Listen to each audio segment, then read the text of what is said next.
Greetings, citizen. Welcome to the show, and thank you for listening. For more of the art of wargaming in your life, definitely check us out on Instagram and Facebook. If you'd like to support the show, we have a Patreon account where you can do just that for as little as $1 a month. What we can offer will expand as the show does.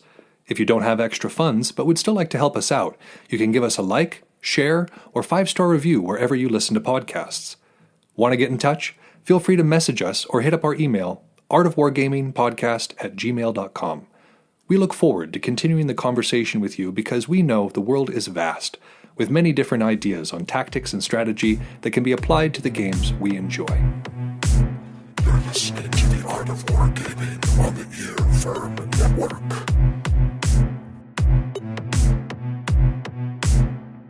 Fiction Focus.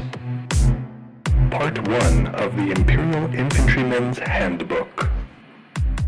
Welcome to the Art of Wargaming on the Earworm Network. I am Yaga Malark.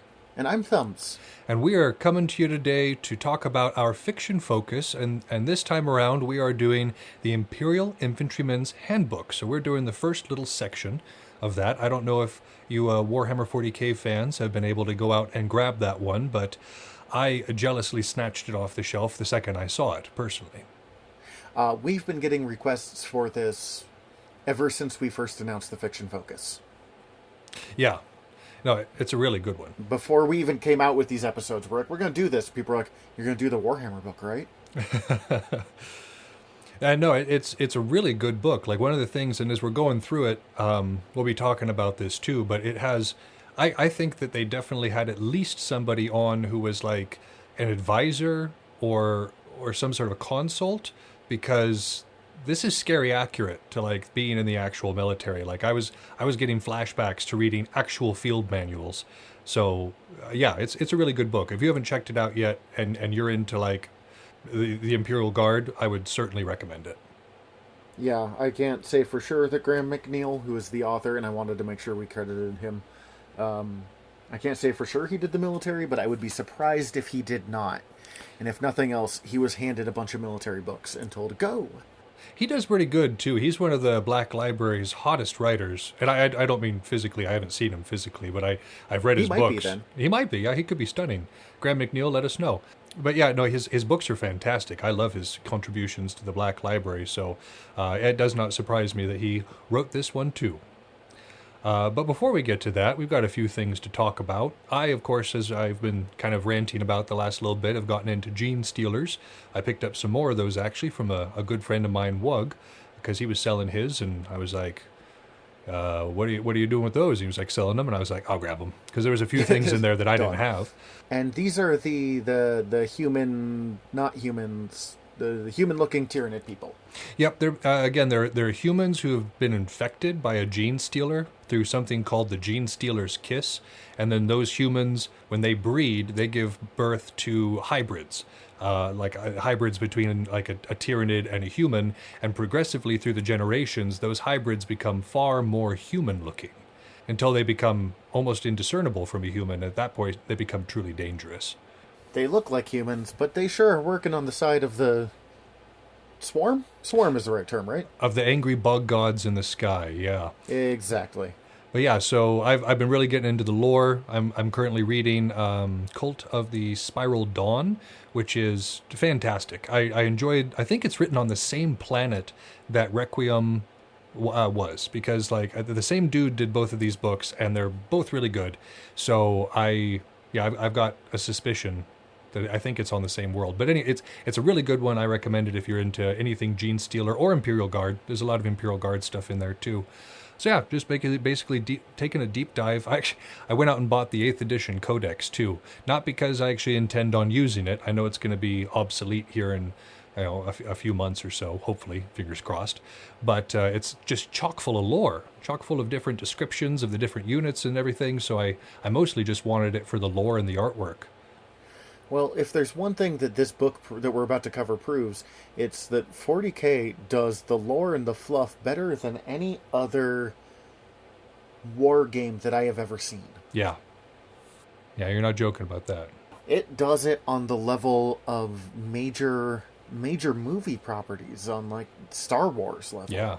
Other than it doesn't have, The Mandalorian going for it, but they even talk about doing that sometimes. I keep hearing rumblings from Games Workshop that they might do a movie or a series at some point. It would be gobbled right up. There's Warhammer 40k fans all over the world who, like, the fan-made movies are great. Like, I've seen a lot of those on YouTube, and some of these fan-made shorts are just incredible. So I would love to see what, like, an actual Games Workshop production looked like. I'm not even a big 40k guy, but I'm on the 40k cosplay group on Facebook. Oh, nice. Just to see what people come up with, and people being like, "Oh, I whipped up this Terminator armor." I'm like, "How? You have to wear stilts to wear that. You're 10 feet tall." That's pretty cool. The creativity of some of the folks in this community is just absolutely stunning. That's why It's mind-blowing. I'm so stoked to go to like a Warhammer convention or tournament at some point, because not only am I excited to play the game, but I'm really excited to meet these folks. I think it'll be fun. Yeah. So anyways, yeah, Gene Stealers are awesome, and so is Warhammer 40k. But Thumb's got something as well from the Bell side. A week or two before we recorded this, so I don't know, probably a month before this episode comes out, El Presidente himself, War Master Hakan, who is president of Belagarth and president of Wrath, and your and I's very old friend. Praise be to his name. Sorry. Yes, wonderful person, love him to death. And I think his buddy Real, and I should have looked that up before I recorded this, but formed Monster Tech together, which is an idea that Hakan has wanted to do for over a decade. Yeah, I've heard him talking about it when we were living together forever ago. Yeah, he and I talked about doing it, and he's actually using the logo that I created back in like 2010 or 11 when we were first talking about doing this, which made me feel great, just gotta say that. But it is, in his words, I think, artisanal weapon making. And it is... I know, it kind of sounds like the hipster burrito place that I go buy food, but that's great because I love the hipster burrito place that I go buy food.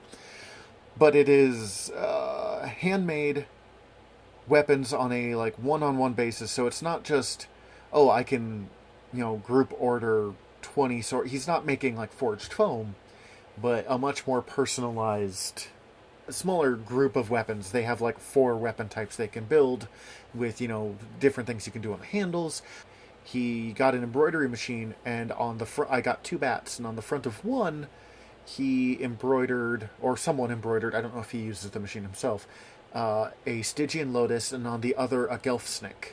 Nice. And these are going to be... Shorty, I'm sorry, I don't know if you can hear that, but my cat, who slept for 2 hours before this, decided now is the time to shriek at me. Well, that's the reason he slept for 2 hours, is so he could get his energy up to shriek at you. Literally, as soon as I pressed play, his head lifted up, and I went, oh no. But to the point of what we're talking about here, these bats are going to become these are my I'm serious bats. Because they are real nice, and they look real nice. So this is... hopefully this will become the, I pick up my bats and my squires or whoever I'm working with goes, oh, okay, it's time to focus up. And my intention is to snag these pictures from Thumbs and post them to our Instagram and Facebook when the show drops, just to kind of coincide so you guys can check out how pretty these look. I'm so excited. I sent you the pictures of the embroidered, and embroidery, and I know he had a machine here, but embroidery is one of those... It's one of those artistic skills that I have no head for. And without tooting my own horn too much, there's not many artistic Belagarth things that I could just go, oh, nope, that's not for me. That's not one I do. But that means that when I do find people who are good at it, or things that are well done, I'm all the more impressed because I know how difficult it is. Oh, yeah. And God, it looks good. Yeah, good embroidery is just, it's mind-blowing. For one thing, I have no idea how they do it. I understand the technique, but I'm not an artist, so anytime people can create art out of thread and cloth, it blows me away. For me, it's embroidery and chainmail. Those are the two that I'm I've tried it. I respect you for doing it. It's not a one I do. I'll just pay you to do it, or trade you. Which is our other thing of... I was telling you about this before we started recording. The number of what I've dubbed niceness wars that I have gotten into over the course of this, and I have seen people get into this across the Belagarth crafting community. And what it is I got thinking about this today because I was messaging people of like, I had commissioned something for them, or they had promised me something, or we were trading, or they had commissioned off of me, and I just lost track because this year was what it was, and being like, hey, we haven't talked in a while, how goes that project? Or, hey, let me make sure that I'm right on what I owe you. And crafters are crafting so much stuff that they don't want to keep it in their house anymore. Sure, their houses are getting full. They got to get room for more crafting stuff. Yeah, exactly, it's what I've got going on. So we started crafting things for each other. And then you're like, hey, I made you this. And everyone's like, oh my god, that's amazing. Thank you so much. What do I owe you? And a lot of Belgrim, there's some Belgrim who are good at this, and man, I'm working on getting better at it. But a lot of Belgrim have trouble accepting payment. Yeah. They're like, it's a gift. And I mean, for me, gifting is straight up one of my love languages. If I like you, I will probably give you a thing. But ironically, if you give me a thing, I feel obligated to give you a thing. Are you sure you're not Catholic? We've talked about this. I am Catholic to my bones, just not in practice. You've just never been confirmed. Got it. So, someone will be like, oh no, I made this for you as a gift. And I'll be like, well, no, I have to pay you because you pay artists. Like, this is something I'm taught from a very early age. And they're like, oh no, don't worry, you can make me something if you want. I'm like, okay. Welcome to the niceness war, because you made me this thing, so I'm going to make you that thing. And we know that you are going to find a way to retaliate by making me another nice thing. And what's fun about this is, some of it is people that I've been friends with for a long time. You know, my 3D printer guy is making me lightsaber handles that I can put on Belagarth weapons. Ooh. Yeah, they're not going to be my nicest swords, but they'll be fun. That's Calcifer. Just give him nice credit. You know, someone else embroidered me stuff. That was Garnet. My friend Tesla is making me a really gorgeous shield. But like Squire Unicorn is who I want to mention specifically here, because I had shared maybe one conversation with her. Like, ever. And then she saw, as a joke, I was talking about, I was watching Muppet Christmas Carol, like a month or two ago. And I was like, man, if I was any ghost, I would just be Ghost of Christmas Present. Like, I would just wear that robe at all times. And she's like, I'll make it for you. And I was like, oh, great, that sounds amazing. Ha, ha, ha. Not thinking about it again. Like, yes. Because that's another crafty thing. People go, oh, I'll make you that thing. And you're like, sure, great, wonderful. But then she started messaging me with, like, what about this fabric? And I was like, oh, that would look really good. And then she's like, okay, look, I've shown you, like, 4 fabrics. You need to pick one so I can get started. And I was like, oh. What? Oh, we're really serious about this. Okay, this isn't a someday thing. And she's like, yeah, I'm sorry it took me so long. I didn't even know this was for real happening. But she's been sending me, she just finished it up, and she's been sending me pictures, and I'm going to wear this coat every day of my life. It is gorgeous. She silk-lined the inside of it, Malark. I mean, that's pretty tight. Like, she silk-lined the inside. There's, it's fake fur, but there's fur lining on it. Like, it is going to be like 95 degrees in Montana. They'd be like, do you want to take that off? And I'll be like, I don't. I probably should, but I don't want to take it off. Look at this thing. That's fancy. Yeah. It's fancy. Well, and I have been meaning for years to make good going around camp cold weather garb. And I don't know why, but I'm really bad at doing it. I just typically wear more layers. That's my technique. Yeah, it is a very Montana thing to do. But, like, I'll be like, I'm going to make myself a nice cloak, and then I'll come out with, like, 6 yards of fabric for completely different projects. And I was like, I don't even know what happened. I went into a fugue state, and now I have rainbows and galaxy prints. But not the, like, fleece I went to go buy. That sounds about right. Yeah, I know, it's very me. So, having this is going to be very exciting. And I wanted to call her out, 1, because her work is gorgeous and she's incredible. And 2, because I have been very impressed with how the crafting community has learned to deal with this by being kind to each other. It's been a great coping mechanism from what I understand. Mm-hmm. It's helped. And I mean, I am making stuff a lot. You'll get messages from me every week or two being like, look at these things I made. And I know I'm not the only one, so... You know, there's worse things to get messaged about. If people are like, hey, look at this cool thing I made. It's kind of like when the 14-year-old we have, she's like, Hey, look at this cool thing I made. If you want to see it. And I'm like, heck yeah, I want to see it. You're an artist. Oh, yeah. I'm not. Show me the thing. Even if you don't generally want to see it, if an artist asks, can I show you the thing I made? You tell them yes. Well, you usually get rewarded for it. Like, I don't know. I like art. You usually get a cool thing, and they feel better about themselves. Heck yeah. That's the good stuff right there. Especially in such trying times. It's always a good excuse to find a way to feel better. Anytime I am kind to people, I feel better about myself, and I feel better about them, and they feel... there's not really a downside for the most part. It's true. Yeah, and so that's a good way of helping you and your community feel good. And actually, I've been working on a way to help me feel good, too, a little bit, and I was hoping to share that with you guys as well. That was a very smooth transition, please. This is just lovely. Thank you. That was silky smooth, yeah. So anyways, I started doing a new bag drill. I did it on accident, and I am certain that I am not the first person to think of this. There are probably 1,000 boxing coaches out there going, well, duh. But it was the first time that I'd kind of come up with this on my own. But I had some music in my headphones, and the music was kind of upbeat. The music I was listening to specifically was Harder, Better, Faster, Stronger. If you don't know that song, you're too young. You've been listening to that song for a long time. Yes, and it's a great workout song. But because it's very driving. You want to go harder, better, faster, stronger. It makes sense. But I started throwing shots to the rhythm of the music, and I kind of made up a little rule for myself in that moment. I was like, okay, I can't throw the same shot twice within like a 4 or 8 bar sequence. And so that makes you have to be really creative, and then just like throwing the shots constantly is actually a pretty good workout. So by the end of the song, I had worked myself pretty good, and I was like, I probably need to share this, because I felt like it was not only fun, but it was also a really good workout. So if you've got a Pel or a bag, certainly just put on some headphones, blast your favorite music, and try to throw out some shots to the beat, and I think you'll be pleased with it. That's exciting. It was. I very much enjoyed it, but I think we've jaw-jacked quite long enough, and it's just about time for us to start our first section, Requisitions for Camp.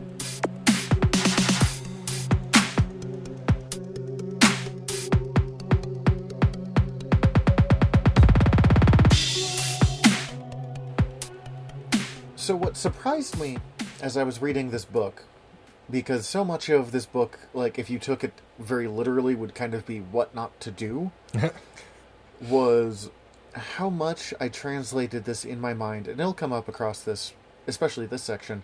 Good advice for forming a unit, if you look at the message beneath it, but not the, like, what they're actually doing. Like, there's a lot of advice on when to flog someone in this book. Do not flog people.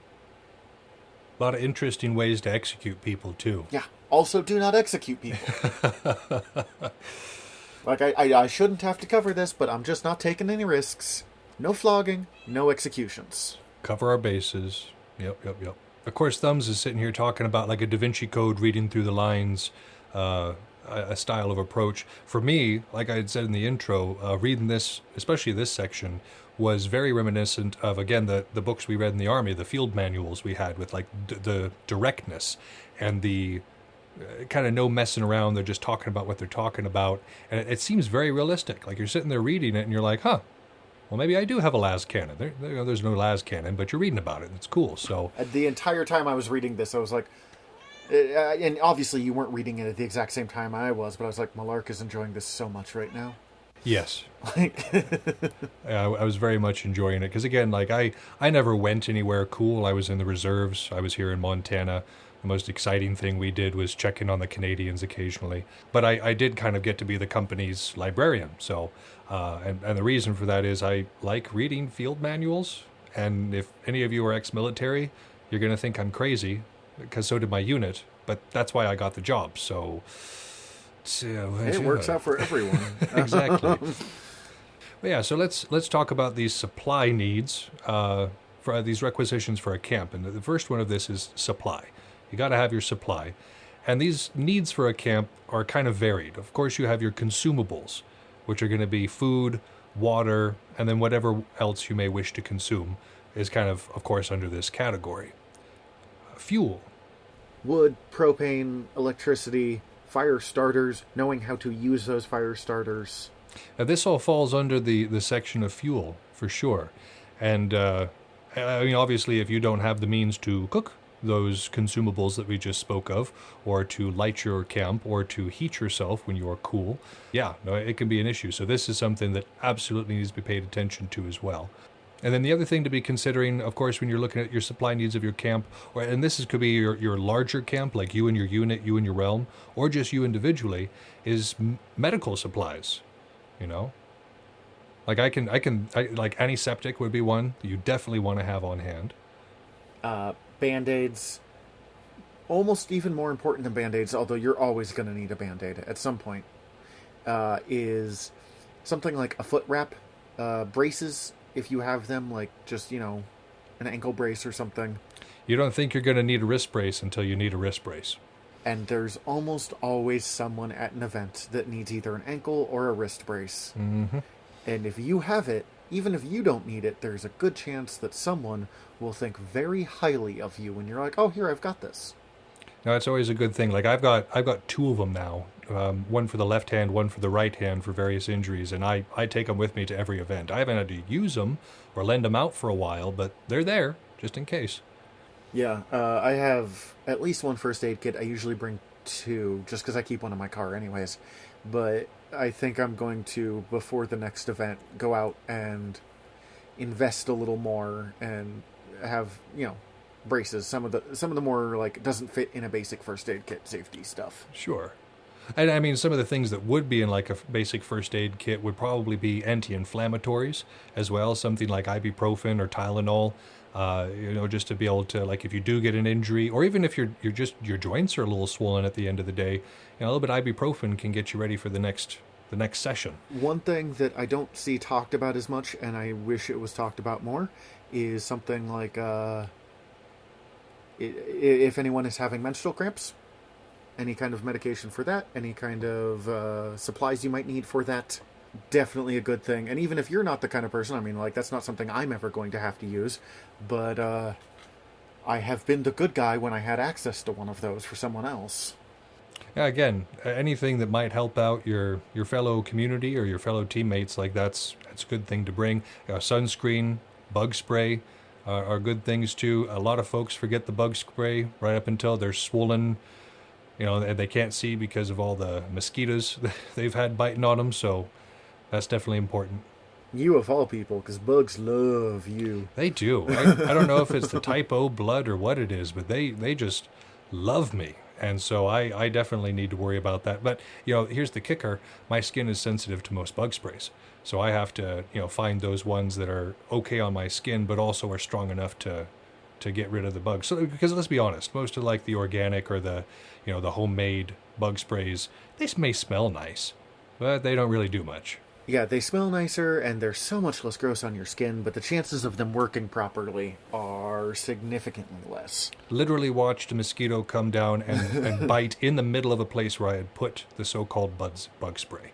Oh yeah, there's some skeeters where that's just like salsa for them. Oh, just a little bit more spice on there, all right. And then I think you had mentioned anti-contaminants as well. This isn't something most people think of. No, but the number of times that I've been like, I'm sure there will be water at this event, and then found out that maybe there wasn't, or maybe there was less than I thought there was. And, usually I bring my own thing of water anymore, but if I don't, I'm increasingly thinking that anything that was useful to me when I was backpacking is probably going to be useful to me at a Belagarth event. I think that's a pretty useful assumption. So, more than once, and it's embarrassing that this was more than once because it was at the same site every time, I would go, oh, I think there was fresh water at Thobral. And I mean, there was, but it was because people was giving it to me, not right. Because it was actually there. And yes, I should have brought my own water, and I was eventually learning.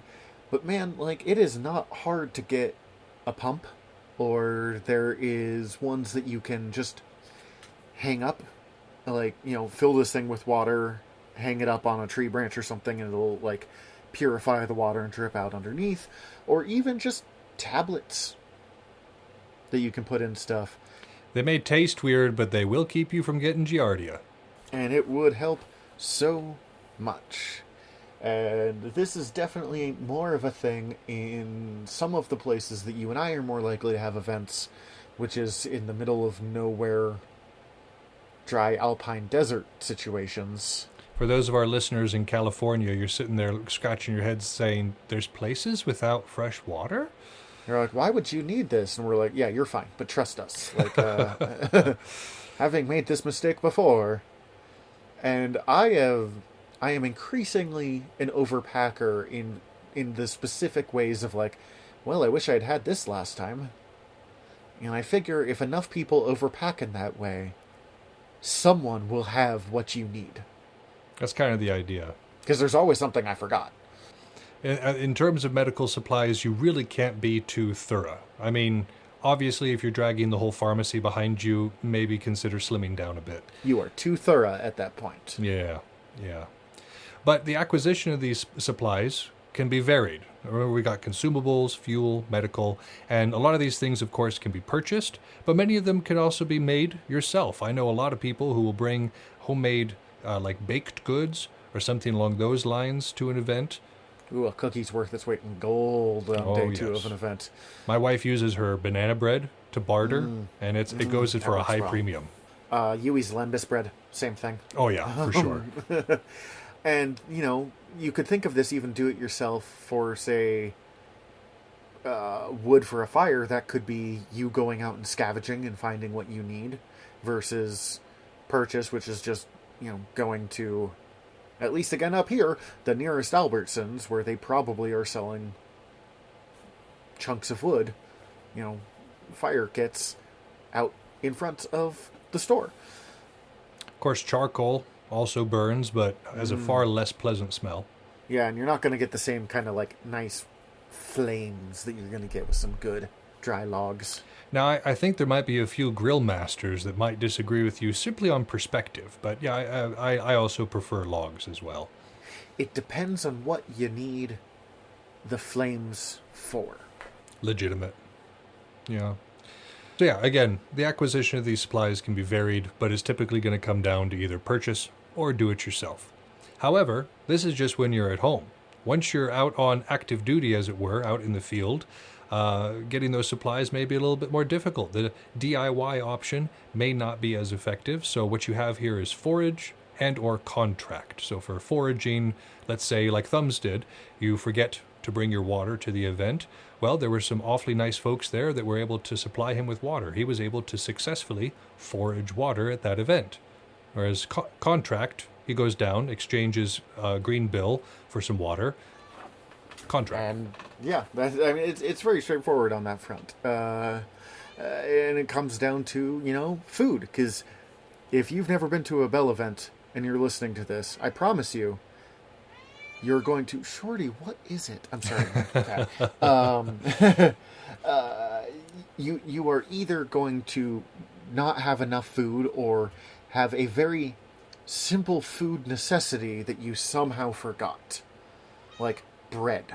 That's an extreme example, but like you remembered every part of a sandwich but bread. And sure, you could just eat the meat and cheese together, but you've been thinking about that sandwich for the last 20 minutes of avoiding going to lunch while you're fighting. Mm-hmm. You want that. So knowing who might have bread is very helpful. And again, if you have misplaced any of these things, a lot of events these days have a kitchen of some sort. You've got Lady Fairy, Sorka, of course. Yeah, there's a lot of different folks who are across the country who are seeing the need and definitely being able to provide it. I know Lady Fairy's food, for instance, reminds me of good hangover food. It's just... Yeah. It's solid, it's hearty, it's just a little on the greasy side, but not to the disgusting point. It's just... it's just what you want. There's a lot of meat and cheese, there's the carbs, there's the... Yeah, it is what I am having the next day. Or like, if I have been... This was one of the wonderful things I found out about Squires, was I was heralding all day, or I was running tourneys. And they were like, you look kind of tired. And I was like, I am tired and hungry. Take this money, go buy us food. And just got to send them off to do it. And man, That was the best. I'm not sure if I've ever ordered my apprentices to go get me food. I usually say go get us food to make it a little better. Ah, inclusive, See? yes. Yes. And then I'm also buying them food, and they're usually like, yeah, that's fair. That's a good exchange. And, yeah, I like and that. I've done it before, too. I mean, that also calls under forage or contract. For sure. All right, I will give you the money, and I will spend more money, but you will go get the food. Everybody wins. And I've been on the other side of, you're going to give me money, and I have to go get the food? Yes, 100 Deal. times yes. I get to eat. Deal. Mm-hmm. So yeah, when you're on active duty, a little bit of creativity is required. However, you can still get her done. The equipment needs of a camp kind of fall in line with what the supply is, because of course it's kind of there to support what you've got in terms of supply. So, of course, for your consumables, you've got cooking equipment. Of course, you got your pots, your pans, the things you're going to need to actually cook up what you're going to be doing. And then the stove can be a lot of different things. I mean, you can range anywhere from like a small little camp stove that you would take out on a backpacking trip like Thumbs and I have done, or just a big propane stove. I've seen those too. I'm going to say of the two, and I've seen whole, giant stoves down to tiny backpacking stoves. If you have the choice, these like Coleman propane stoves, they're about the size of a briefcase, is my ideal way to go. Oh, they're pretty nice. Because they're big enough that you can, usually do like two things. Like if you can start the bacon while heating up the water for coffee at the same time, life is going to go infinitely easier for yourself. Yeah. And I mean, if you're feeding more people, you eventually reach a size where you have to go bigger. But if you're just worrying about like 2 or 3, that is, for me, the ideal size. For sure. Yeah, for a personal size stove, absolutely. Now, when I was in Guelph camp a few years back, their stove was considerably larger, but then again, they had to not feed. Mess around.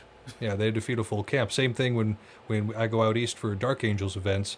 When they've got a full kitchen set up, it's a proper kitchen, Or I mean, even looking at Sarka, they don't have as nice of a big stove, but they've got a whole thing going. Heck yeah. And you do not underestimate that. No. But of course, to make use of the supplies being cooked here, you also have to have utensils, and then we generally recommend bowls. Like if you can have a plate and a bowl, that's cool, but if you have to choose between the two, a bowl is preferable. Because you can put a lot inside a bowl, but you can't put soup on a plate. Yeah, you can't put soup on a plate, you can't put chili on a plate, and there's a good chance someone's going to offer you chili at a Western event, I'll be honest with you right now. Yeah. And also, a plate is generally made for setting it down on a flat surface in front of you, sitting down, and being able to eat that comfortably. There is no guarantee that you are going to have that. You might be sitting on the ground, you might be sitting on a log around the fire, you might be standing.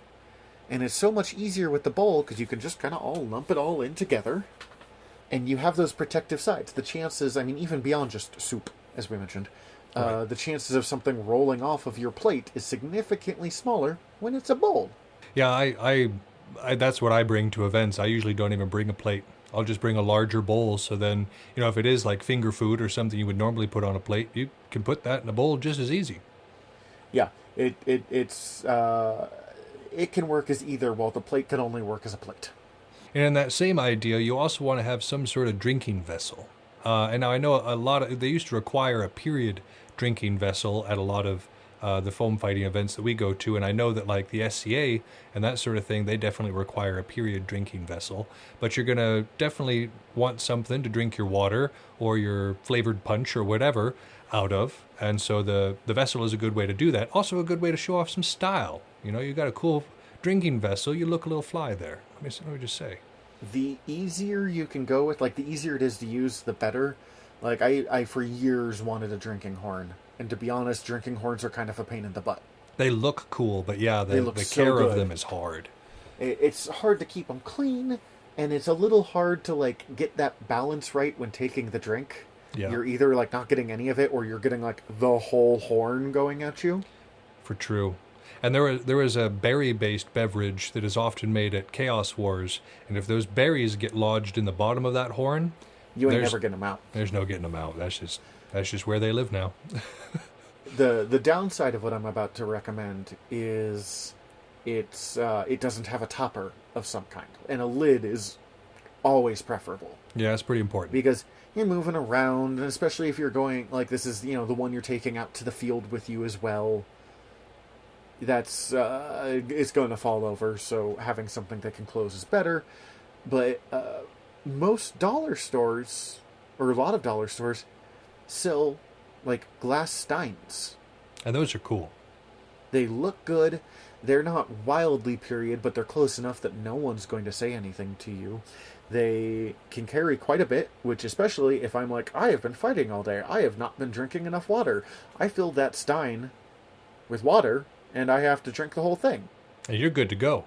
Yeah, not necessarily in like one sitting, because then I'm just going to be in the bathroom every 4 seconds for eternity. You But, turn like, that stein upside down, soldier. Yeah, no, pass, thank you. But, I drink that stein. Oh, yep, I've had some water now. Honestly, for field stuff, as much as I love a good period vessel, why can't I think of what they're called? Like a Nalgene style Yes, bottle. that's the one. Yeah. Honestly, nothing works better than a Nalgene or a off-brand Nalgene. Except for maybe a camel pack. I love camel packs. Those are good. You have to be so much more careful with keeping them clean. Clean, and then if any, like, I accidentally stepped on mine, and then there was a lot of water everywhere. Yeah. So you do have to be careful about that too. And the hard part about them is when we say clean, we mean dry. And a camel pack has like a hose. Yeah. So when you're done, you need to make sure that hose is relatively dry too. Which, if you're not careful and taking the actual steps to clean that, it's not gonna... It'll be nasty. Yeah, and you know how I know this? Because I've done it. Same. We learn from experience, so you can learn from ours. Every piece of advice we give you, everything we tell you not to do, is something that we have done at least once, probably twice. Or witness somebody else do. Fair enough. And had a giggle at their expense. I'm just saying, it's been 18 years. If I say something is dumb to do in Bellegarth, I am probably speaking from experience. So as we had said about the whole cleaning idea, of course being able to clean all these things is important. So some sort of dish pit, some sort of soap, some sort of place to put said things. Those are all good ideas. Some sort of scrubber along those lines. Once again, go to a backpacking store. You really can't go wrong. REI is my personal favorite because they have it here. Downside, they're sort of expensive, but they have good stuff. Although they have a lot of sales online. Most backpacking stuff goes really small. It's made to weigh like 1/4 pound And be super compact at the same time. and take up no room. So it doesn't work if you need to fix it for the whole unit. But if it's, again, a couple of people, 3 or 4 people, that inflatable dish tub that takes up no room whatsoever will leave you so much more room for weapons and camps and gear and chairs and all of those things that you don't think of, but will still be there when the time comes. Yeah, any bit of, like, obviously bring what you need to bring, but a way that you can bring that stuff and save space at the same time, that's the best, because that means you can bring more stuff. Uh-huh. And I carry so much stuff at this point. Yeah, it seems to pile up as you get a little bit older in this. And the same idea, we didn't think about this when we were younger, but napkins. Napkins are a good idea. I'm not a big fan of like disposable napkins myself, just because I try and reuse things, but even just a couple of, basic napkins, like reusable ones, a bandana, whatever, your hands will get stuff on them. If you can get the stuff off of your hands without having to like rub it on your shirt, That's preferable. life is better. Because your shirt will eventually get quite grungy if that's your napkin for a week. And there is a good chance you are going to wear that shirt more than once, and if not, if you're one of the rare people like me who has a piece of garb for every day of the event, I don't always wear all of it, but I have it, you're still going to have to camp with that in your tent the whole time. So if it's all chicken greasy, by day 4, that chicken grease is getting pretty aromatic. And a lot of times tents get pretty warm by the middle of the day. So yeah, learn from us. Uh-huh. The next equipment that you might need in camp is, of course, anything for your personal quarters. One of the big things that I think that especially early folks or folks who are early to their career don't think of is some sort of ground separation. So whether that's an inflatable mattress or a cot or even just a pad that has like that reflective coating on one side that keeps you warm, any of that stuff is going to keep you off the ground, which is away from rocks and away from the cold, sapping nature of the ground at night. Mm-hmm. Even just a couple of blankets. Yeah, that's always nice. And it is... You think it's not much of a difference until you have it. And then you go, oh, this is so much of a difference. Yeah, I think I went to one event and slept on the ground in my sleeping bag and went, that's terrible. And then found another way after that. Yeah, I did it for a while. And then I hit about 27, 28. And I went, I don't like this. Like, because, and I would even have just a bad pad, and I'd be like, it's fine, whatever. And then wake up and be like, why does my back hurt? There's been a tree root in my lower spine all night. And I didn't know. So, another place of a lot of backpacking stuff if you're trying not to take up too much room. If you can, honestly, a cot is better than a pad. And in theory, an air mattress is better than a cot, but honestly... I prefer the cot. Cots are less likely to go wrong, too. And you got space underneath them. Like, we'll get into it in a little bit, but, like, that space underneath cots is extremely useful. Well, and the number of people I know who bring an air mattress are real excited for the air mattress, and then something goes wrong, and halfway through the week, they don't have an air mattress anymore. Or even just it gets cold in the middle of the night, and so that air mattress loses some of its mass as those air particles kind of condense, and suddenly you're sleeping with your booty against the cold ground. Yeah, the chance that you have to deal with that becomes significantly less with a cot. Yeah. And again, because I'm apparently just going to mention this every time, backpacking cots don't take up a ton of room. Like, I've got a big old cot, and I never use it because it's too tall and too big and whatever. But you can get ones that take up, maybe weigh 5 pounds total and take up a bag like smaller than some sleeping pads that I've seen. Yeah, where you're talking about this, of course, I'm sitting over here with my Cadillac of cots. It's just large, and it's got like pads on both sides and like a little pad underneath your head. Not good enough to be a pillow, but enough to provide a little bit of support underneath the pillow. As someone who has used his shield as a pillow on more than one occasion, yeah, that's pretty nice. And I used to as well, but I feel that, like, at this point in my career, I deserve to be treated just a little bit. One of the nicest things that's ever been made for me is when I got knighted, Grizz made me a pillow, and, he didn't make the pillow, he bought the pillow, but he knit all around it like a cover for the pillow, and he knit the Gelf snake into it. Nice. And one, it's just gorgeous, and it's in my colors and stuff. But two, he was like, you now have an event pillow. This pillow is for events. Use it there. And it's way easier for me to remember, because too many times I forgot the pillow, but I went, oh, do I have my event pillow? And speaking of pillows, there are other sorts of bedding you want as well. Any sort of those blankets like we mentioned, a sleeping bag, pillows. If you're going to do a sleeping bag, a word of caution, if it's one of those ones that has like a slick outside and a slick inside, bring a sheet or something to put on the inside, because 9 times out of 10, you're going to end up sweating in the middle of the night, and you will stick to your sleeping bag. And it's a little nar. I didn't enjoy that sensation. Also, those ones can be super cold at first. Like, they get really nice and warm, but it uses your body heat to warm up.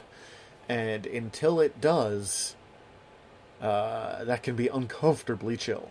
So a sheet can help kind of put that off and warm you in the interim and keep that shock of the cold sleeping bag from hitting you. Again, speaking from personal experience, I have like an event sheet that I bring to have inside my sleeping bag. And that's what I have. I almost always recommend, even if you're using a sleeping bag, bring one more blanket than you think you'll need. Yeah. And a good blanket, not just like, I've got plenty of light blankets, but it's way easier to throw a blanket off during the night than it is to stay asleep when you're too cold. Absolutely. And if you sleep too cold at night, you're going to wake up all stiff, and you're going to be much less effective on the field than if you got a nice, comfortable night's sleep. So bedding is important. I think this is probably one of those ones of where we're from is definitely dictating some of our advice. But honestly, yeah, I mean, even the stories you've told me of Tennessee, I think an extra blanket would be worth it in case of, just an extra layer, or in case something gets wet, because everything's going to get wet. Having one more blanket than you need could still be super useful. Absolutely. Yeah, it might get colder than normal. Like occasionally we'll go down to California and it'll say in the weather report that it's not going to get below like 50. And then uncharacteristically, it'll drop to like 40 or maybe mid 30s. And if you came only prepared for that 50, you chilly. Well, and most of the time when they're like, oh yeah, it should be in the mid 60s for this event, they're talking about during the day. Yeah. And if you're camping near water, which events just like to do, we like to camp near water. It's pretty. Which, I mean, I like to do even when I'm not event camping. I just like, I'm in my tent near the lake or whatever. It gets colder at night where the water is. Mm-hmm. The closer you are to the water, too, the colder it gets. So I always pack with the idea that I'm going to be too cold. Because, as I said, it's way easier to shed than it is to add layers you don't have. But extra blankets and all these other things we're talking about need to be organized. I've definitely been in a tent that was all haphazard, just all over the place. And not only is it unsightly, but it's extremely hard to find anything in. So like I was saying before, cots have like a hidden benefit to them. And that benefit is you can slide things underneath them. The totes that my wife and I have, for instance, you can pack stuff into them. And then you can slide those totes right underneath the cot, so it frees up a whole lot of space inside the tent.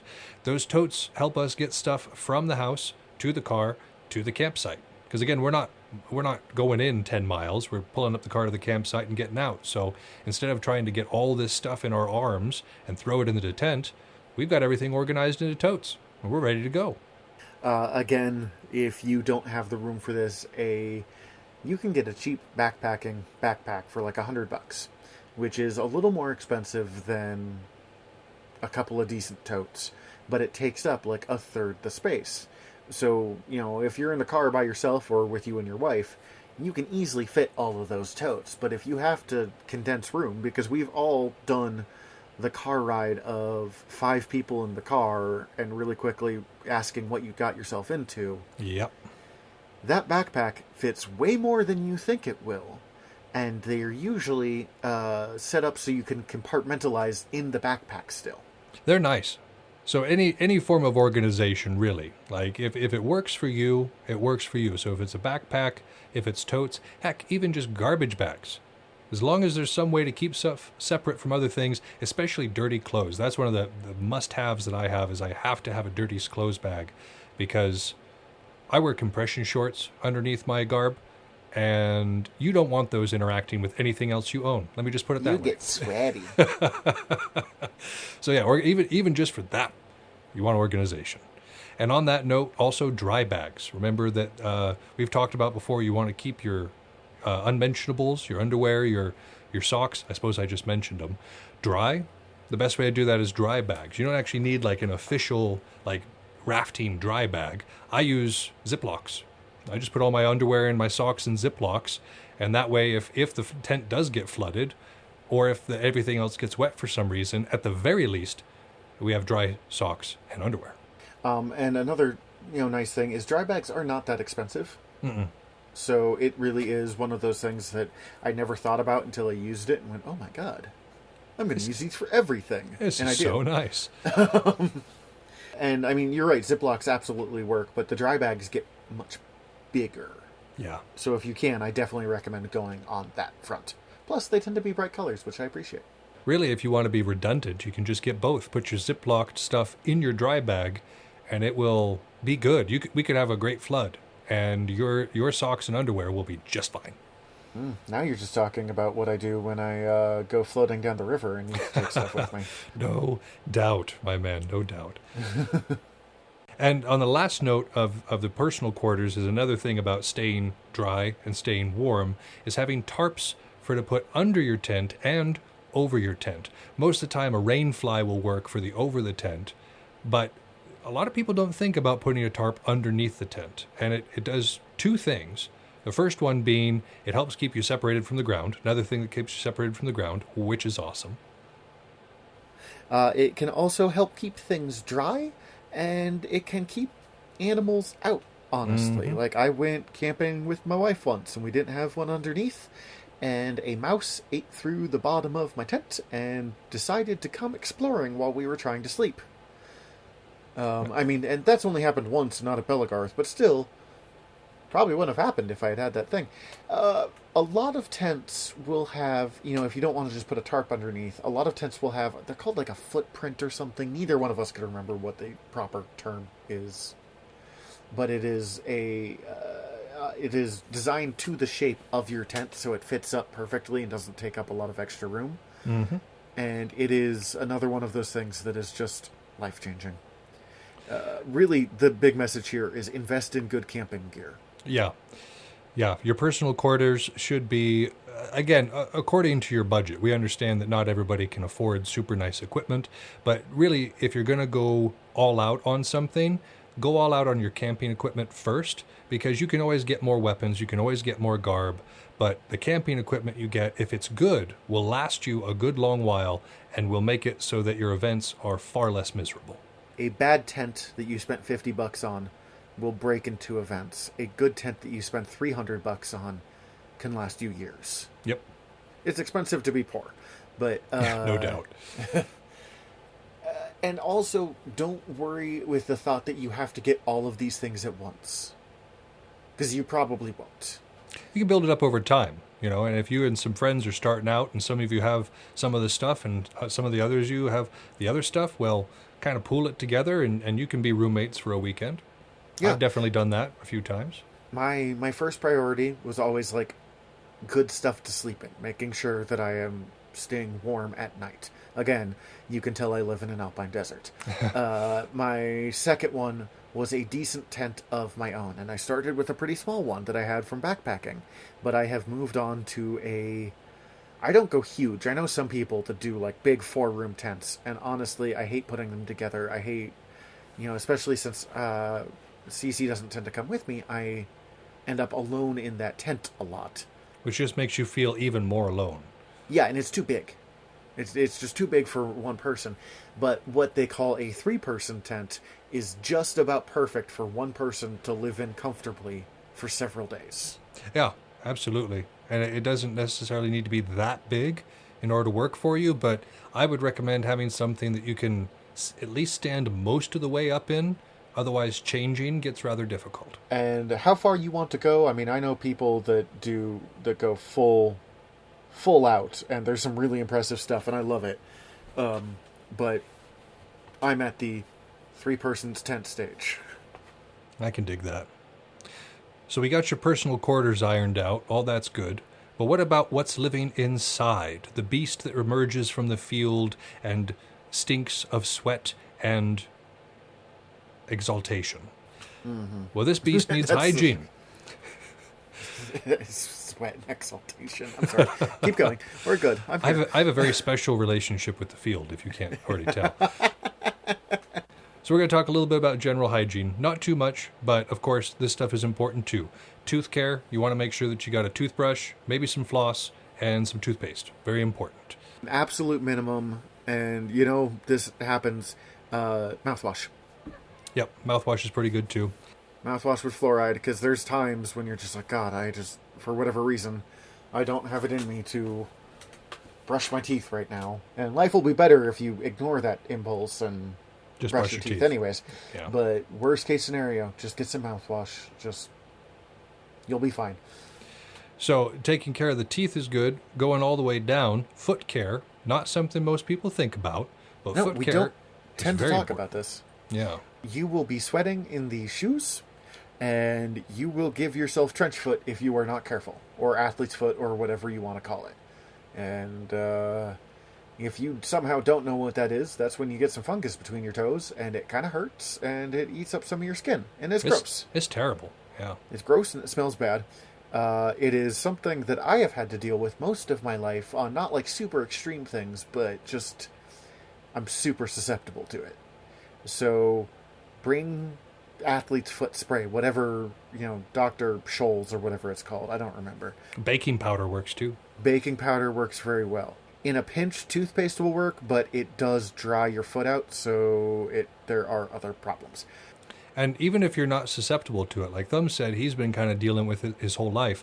I had never had athlete's foot before I went to this event in Tennessee, and there had been a great deal of rain the first night, and my shoes got wet. Now, normally, here in the Alpine Desert, as Thumbs pointed out, that we live in, if your shoes get wet, you leave them out in the air for the night, and when you wake up, those shoes are dry, and you can wear them again. Yeah, they might be a little damp, but they're largely good to go. Those shoes, my shoes, did not dry out for the 4 days I was at that event. And I got home, and I noticed exactly what Thumbs is talking about, that very uncomfortable sensation between my toes. And I had no idea what was going on. And somebody was like, oh, that's athlete's foot. You just need to do X, Y, and Z, and you can treat it. And I was like, well, I'd never had this before. And I thought about it, and I was like, oh, yeah, my feet were soaked for like 4 days straight. So, yeah, even if you've never had it before, it is still absolutely a thing that you can definitely get. So be aware. I'm going to give one warning right here. Most sprays that you buy for this stuff will have some advertisement like cools the burning. That advertisement is lying to you. It will make it better. It's like the shampoo that's like tear free. It's like, yeah, exactly. It will make it feel better, but it's gonna burn first. Not a big deal. It's very manageable. You will look a little goofy when you're like, hot potatoes. Exactly. Kind of a gross thing to talk about, but it's a more gross thing to have. So If you can avoid it, do it. Yep. And also on the note of keeping funguses and stuff off of you, washing in general is fantastic. I know a lot of event sites try to have a shower or something along those lines on site, and that is outstanding. If you can use a shower, please do. Your fellow campers will appreciate it. But there have been some event sites that we've been to where there isn't a bathhouse nearby. What do you do then? You don't want to end up stinking by the end of it. You can bring baby wipes. This is one of the big hacks that I learned, or that we learned when we were in the MCC, is baby wipes they won't make you clean. Like, it doesn't take the place of a shower or of a nice dip in the creek, but it will make you better than you were before. And, I mean, we've talked about it. You have, at this point, at the end of the day, you have the dirt on you. You have all of that sweat and all the salt that dried on you while you were sweating. And you have the sunscreen we were talking about. And you have the bug spray. And you just know that bug spray just feels grimy.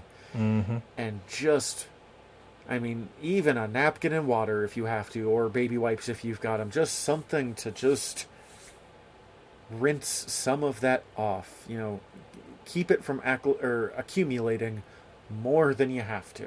No, because you will become a mud cake. Oh, that's so gross.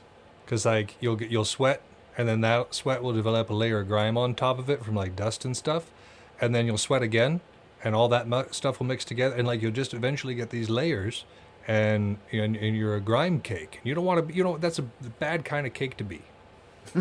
Grime cake, ew. Oh, gross. And we are definitely talking up, probably more than anything else, hygiene this episode. And that's because, I mean, it's early 2021 at this point, honestly. Like, hygiene and staying healthy is stuff we've been thinking about much more than we usually do throughout history. But there's a bit of a plague on right now. Yes, exactly. Yeah. I'm really curious to see how much stronger people are about hygiene when events finally start up again. I'm hoping it'll be way higher than it ever was before. I know I'm going to be paying more attention to it than I ever was before. And we can definitely look after ourselves, too. Even if an event itself isn't necessarily providing the means to practice good hygiene, you can. For instance, sanitation, that is something that you can do even without like hand washing stations, which they absolutely should still provide at events. But if you've got some, even just some of that alcohol, like the hand sanitizer, that can go a long way. Because you don't want to be touching everything on God's green earth and then touching your food. That's nasty. Yeah, it gets real bad. So some way to sanitize yourself is also very important. And I know this last one, I know that we have Oh, this issue real quick, on sanitation, before, sorry. one last thing I just thought of. No, you're fine. I just literally thought of this when you're switching. Toilet paper. TP. Bring your own roll of toilet paper. Because they will probably have toilet paper in the porta potty or the restroom or the whatever you're using.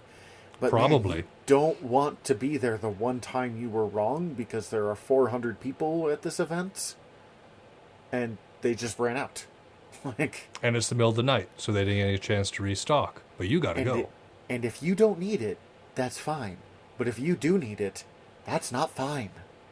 So yeah, just bringing along an extra roll is not a bad thing at all. But sorry, I interrupted you there. Please go ahead. So the last thing that we have on, under this general hygiene is an issue that we have on both coasts, but we want to talk about it more because I know there are folks who talk about it, but reiterating it is not a bad thing. Ticks are a bad thing. We got them on the West Coast, they got them on the East Coast, and they got them all over the world. Even those of you who are listening from other countries besides the U.S., you probably have ticks in your country too, and these little buggers can do a number on you. Not only are they nasty, but they often carry diseases like Lyme's disease or Rocky Mountain spotted fever, which can really do a number on you. So doing a personal tick check, making sure to check your crevasses, your armpits, the back of your knees, elsewhere, it's very important to make sure that you're not carrying one of these buggers on you. Your hair, anywhere there's hair, you got to check for ticks.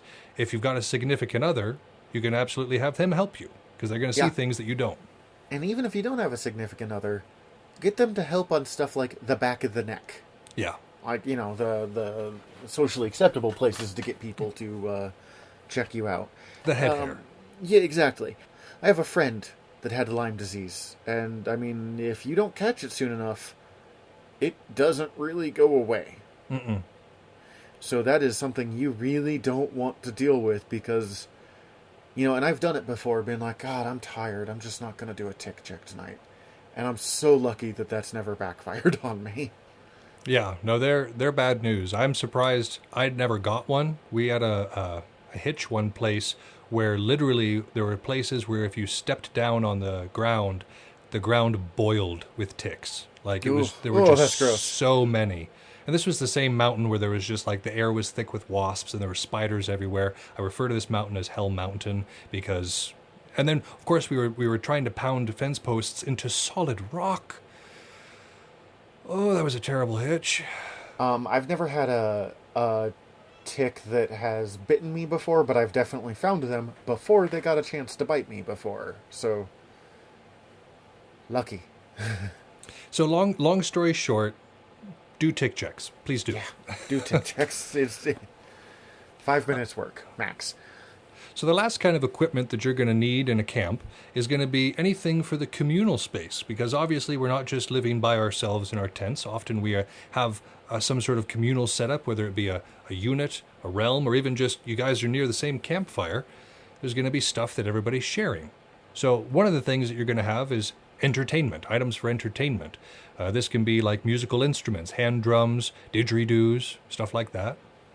The entire time we were trying to think of stuff before this episode, everything he thought of here was instruments. So we see where Malark's mind goes. I like music. I like music at events. What can I say? Mm-hmm. You're also going to want stuff like recreation, which could be washers. Like if you Gelf play washers a lot. Magic the Gathering, if you want to risk destroying your friendships like that. I don't have opinions. What are you talking about? Well, and there's a lot of little. You can also bring like D&D.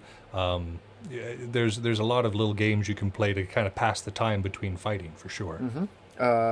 Sarka's Kitchen always has a ton of board games, and I don't always spend a ton of time there, but I always go stop by, if nothing else, to see what mad board games people are getting up to at any given time. Yeah, it's nice, especially like just to have the option, no doubt. Relaxation is another thing that is often communal. I have seen places where you just have a bunch of pillows piled. It's like a lounging area. Those are pretty cool. I know you guys usually have one in Gelf Camp.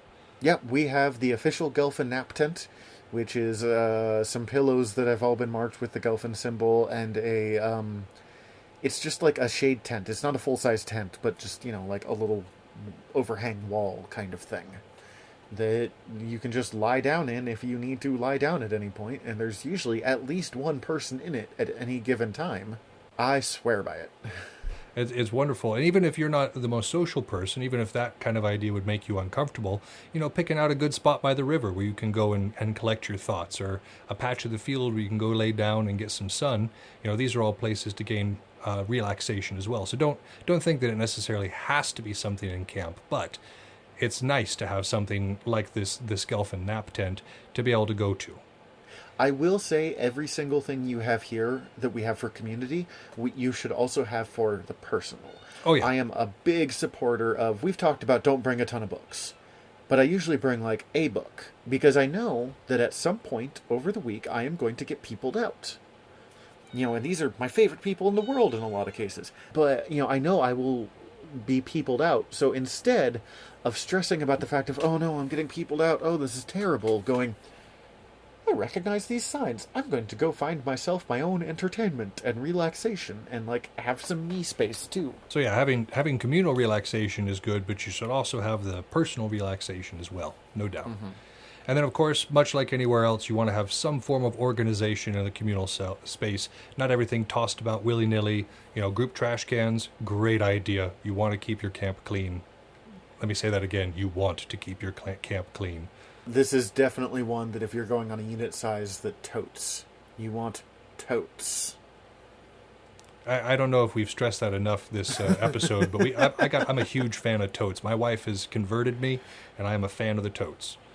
I am the least qualified person to be talking about organization, and if my poor squires are listening to this, they're just tearing their hair out right now. But I am getting better. Well, maybe you'll get some totes. Huh? Totes for the totes. See, I can't take it that far. I can't do that. I know, it drives you up a wall. That's why I did it. So all this equipment has to come from somewhere. You got to requisition this equipment, and it can come from two places for the most part. You can either buy it from a store, or you can make it yourself. And the things like a bowl or even some bedding, you can definitely make yourself and do a pretty decent job. Toothpaste, probably from a store. Yeah. I know how to make toothpaste myself. I've looked it up before, but it doesn't taste good. It won't taste good, no.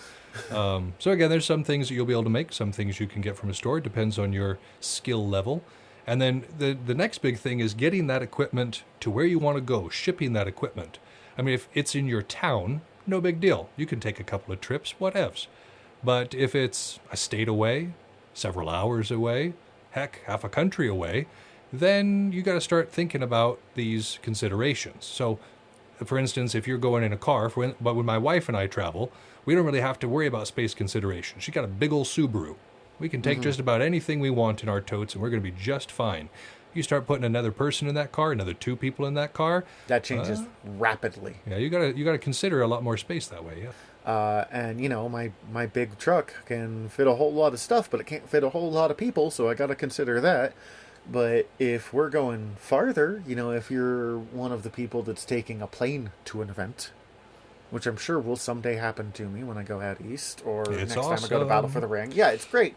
But I can't pack the 400 pounds of stuff that I am packing in the back of my truck at this point. So I've got to make sure that someone's bringing it, or I've got to make sure that, I can ship it there. I know people who mail their weapons to an event, or to someone who will be at that event. It saves you having to get them on a plane. A lot of planes will let you take a little bit of equipment on there, but it's always kind of awkward. And for me, for instance, I'm always worried about my weapons getting destroyed. Yeah. When I flew across country, I packed two of my swords in my bags, and by the time I got to the other side of the country, those swords were ruined. Well, and if you want to take it to the full bad extent, I remember reading articles about, there was a guy in New York City who was, this was probably 10, 15 years ago now, who was going just on the subway to his, to where he was going to fight. And a cop, didn't, was like, what are those arrow things? And the arrows got cut open, and airlines do not mess around on that front, so you want to be real careful that your weapon does not look like, a weapon. A weapon, yeah. And nor should they, like they're taking everybody's safety into account. And so, yeah, we got to make sure that we're not trying to threaten other passengers or anything like that. So these are all considerations. If you're planning on going a long distance for certain, there's a lot of planning that needs to be done around that in order to make sure that you got gear over there. I just keep a stash on the other side of the country. I've got a unit mate over there who has like a shield and a cot and a tent that I bought while I was out there. And I said, hey, would you mind hanging on to this for me? And he said, hey, no problem. And so I've got my little stash over there. Well, and if you're someone like me, who's primarily a polearm user, transportation becomes all the more difficult. All the more difficult. Oh, yeah. It's a 8-foot pole is much harder than a 30-inch sword. You might think to yourself, well, you can just put it on the top of a car. Well, here comes a squall, and now you got a soggy spear. Mm-hmm. Or, I'm going on a plane. Your spear isn't. Yeah. No, it's not going on the plane. So yeah, that's equipment. How to get it, what it is, and how to get it to places what you need it to be. So the last thing with all of this, before we move on to our next section, is just talking about proper conduct. Talking about proper conduct within camp when dealing with basically general supplies, because it's different. If you've got your own stuff, your own chair, your own cot, whatever, if you break it, it's yours. So it's not that big of a deal. But if you're dealing with camp equipment or camp supplies, you have to be a lot more mindful of the other people who are going to be using it. For instance, if you've got dirty hands and you're reaching into that bag of chips, if it's your bag of chips and you're the only one reaching into them, who cares? You can shovel your dirty hands in your mouth all you want. But if you reach into that bag of chips with your dirty hands and I see it, that means I'm not going to be going after that bag of chips. So if it's a communal bag of chips, like you've just transferred that grime to everybody. So it's there's a little bit more consideration taken into effect when you're dealing with anything that's being used by everybody. Roommate rules apply. Yeah. If you're not going to do it to the person you share a living room with, don't do it to the person you're sharing a fire with if you can help it. No doubt. No doubt. And then the care and maintenance of those supplies and equipment are also just as important. Like we had said, storing them at the event is a trial into itself. But when you get back from said event, there's aftercare. You can't just come back and be like, I am done. Because your tent, if there was any moisture whatsoever at all during that event, you're going to want to roll your tent out and dry that puppy out. Because it's going to get mildew otherwise. It will. And again, I've done this. Garb as well. You don't want your garb. I literally had a time of I got back from Battle for the Ring and I threw my bag in the corner and didn't get around to it, and then March rolled around and it was time to go to practice and I opened it up and I went, oh no. Oh, this still smells like the event that I had 3 months ago. It can stand on its own. Yeah, exactly. Like, it's, I don't know if you've ever seen the movie Bedknobs and Broomsticks, but there's a point where the armor comes to alive and starts fighting Nazis, and that's basically where my garb was at that point. Fair enough, yeah. So yeah, there's aftercare that goes into the garb too, and then there's a little bit of hygiene. I know it may be tempting. You get done with a nice long event, you've driven home however many hours you've taken to get home, you get back, you are exhausted, and the first thing you want to do is just plop down in that bed. You will appreciate it if you take a shower first. Just wash all that off and climb into bed nice and clean. You will appreciate it when you sleep, you will appreciate it when you wake up, and honestly, the feeling when you are in that shower is one of the best feelings there is. One of the treats I like to leave for myself is I have a habit of changing all my bedding before I go to an event. That way, when I get back and I've taken that shower and I crawl into bed, it is just fresh pure and clean. And, yeah. Ooh, that's some decadence right there, my man. That's right. Only the best. Only the best. So, all good stuff. You got to think about it afterwards, too. Any unauthorized modifications? Now, within the Imperial Guard, unauthorized modifications to your equipment or to supplies will get you shot. That'll get you shot. Or flogged, if the commissar is feeling lenient.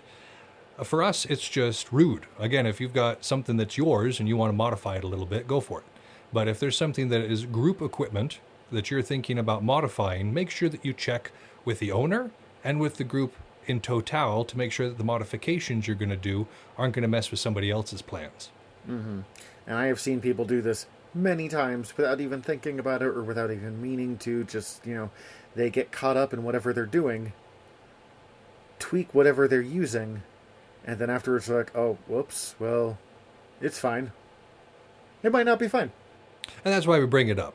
It's not something a lot of people think about. It's a mistake that it's pretty easy to make, so just kind of keep it in your head. If nothing else, then the listeners of this show will hopefully have the consideration to not unauthorized modify Kai equipment. Ooh, that was English, I swear.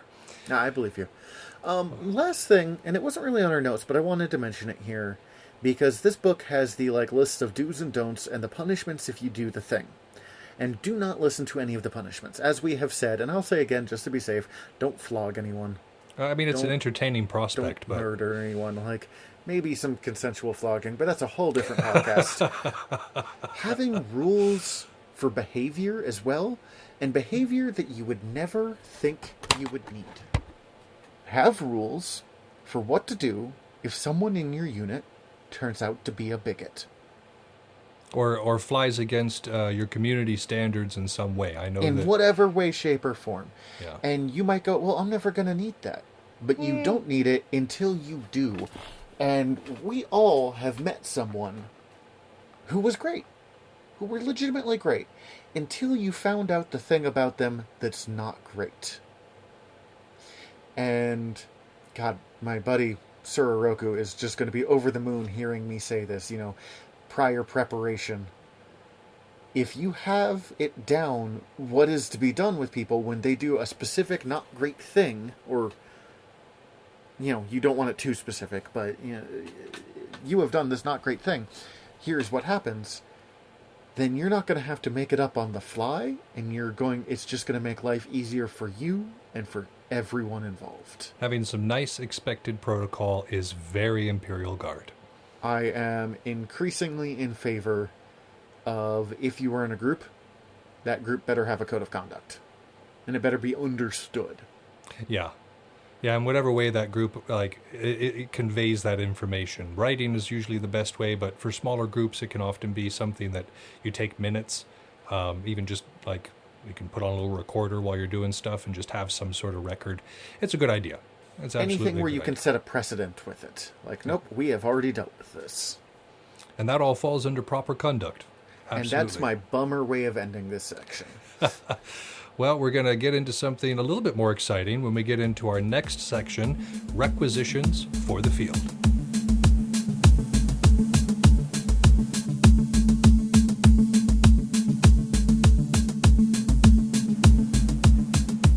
Your requisitions for the field are going to be very similar for your requisitions for camp, but a bit more targeted for the brief time that you're going to be deployed. Now, what we do in physical wargaming often is far less strenuous than what they had to do in this book as Imperial Guardsmen. So, we're going to kind of go over what both of them require for the various things, obviously with ours being a little bit less intensive. Much less intensive. Yeah. I was reading some of these and going, good Lord, man. Yeah, so, I mean, they've got it all. But again, if you were a regular trooper, regular soldier, a lot of this stuff would be in your kit. So, without further ado, let's get into it. So within physical wargaming, there are several things that you need as personal equipment as a frontline trooper. We're going to use that term because that's what they used in the book, and I rather like that. So the personal equipment for a frontline trooper, when it comes to physical wargaming, you're going to want water, obviously. We've done the water thing to death this episode and in many episodes before, but that's because it is important. It's so important. You're going to want sunscreen, because sunscreen is just all around good. If you're blessed with having a darker skin tone, you still need a little bit of sunscreen. Folks can still get melanoma, even if they have darker skin tones. So sunscreen is a good idea for everybody.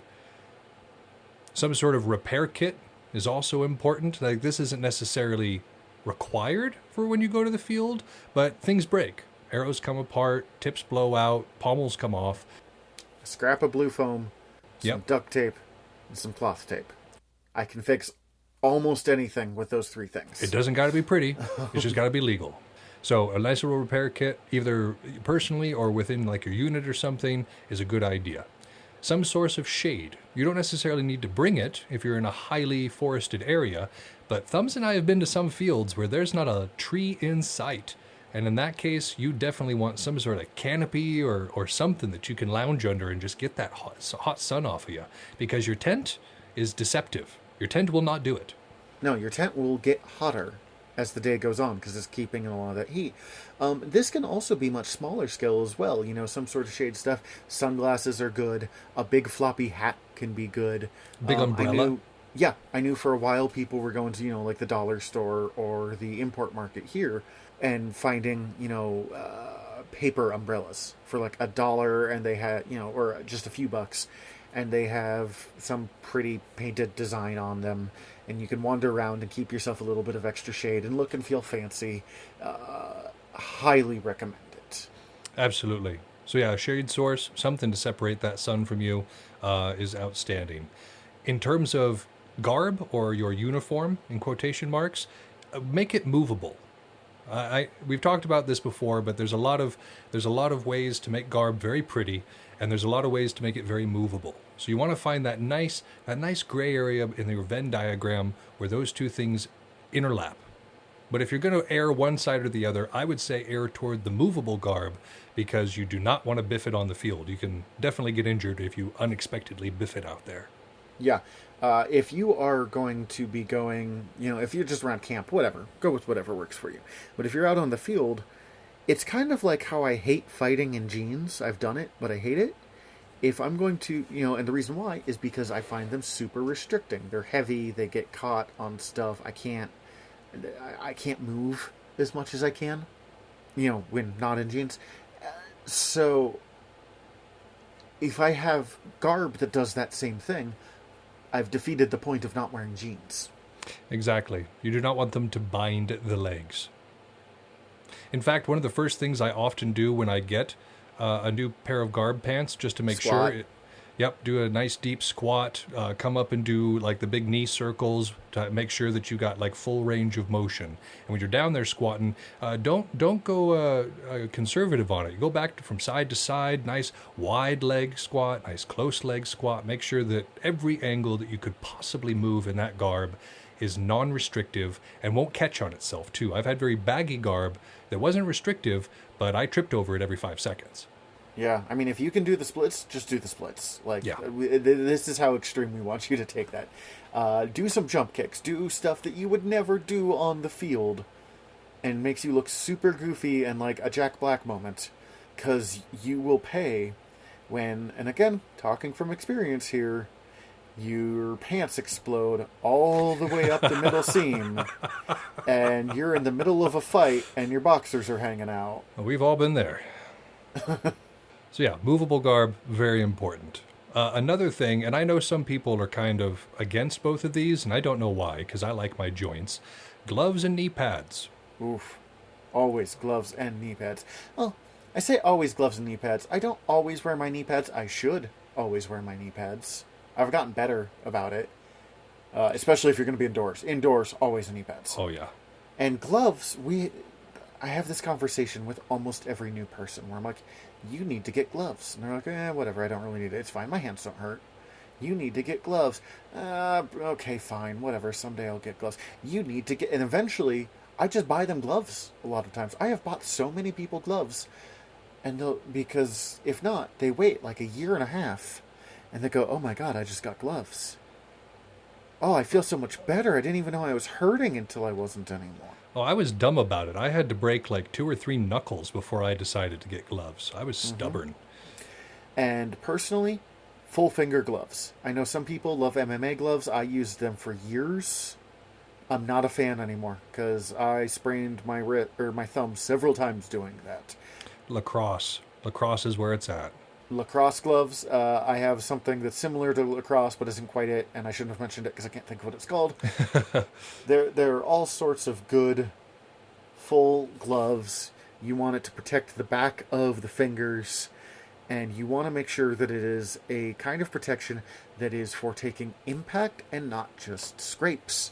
Yep. I'm sure we've told the story before, but the reason Turkey broke his hand was he was using my old motorcycle gloves, which is better than not having gloves, 100%.